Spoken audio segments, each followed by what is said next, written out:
Like most high school students, I had a pretty casual relationship with Shakespeare growing up. I tolerated plays like Romeo and Juliet, Hamlet, and A Midsummer Night's Dream. I plodded through sonnets, vaguely understanding iambic pentameter. But then we read Othello, and I fell in love. The murder, the intrigue, the horrible scoundrel Iago, the gorgeous Desdemona, the loyal Cassio. It was the best of great storytelling and great theater.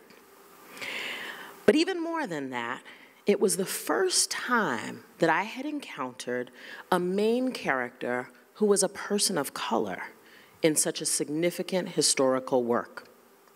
I was surprised, but more importantly, I was affirmed.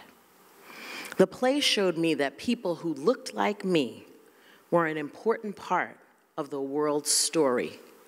William Shakespeare helped to validate my place in history. The play challenged me. I was struck by how despised Othello was. For the life of me, I couldn't understand what this poor Moor had done that deserved all of this treachery. He seemed to only be guilty of excelling in a world stacked against people like him. Personally and professionally, Othello was the man. He rose through the ranks of a foreign army, he took the top spot, and he got the girl. Good stuff.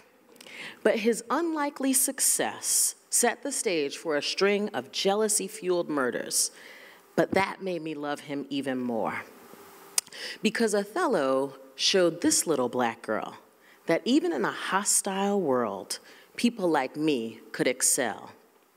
Not only could we excel, in fact, we'd been doing it throughout history for hundreds of years. And in my current role, I have the pleasure and the honor of sharing that important lesson with the 50,000 students of DC Public Schools. So my students and I, we owe a huge debt to the Bard. Thank you, William Shakespeare, for showing us who we could be in the world.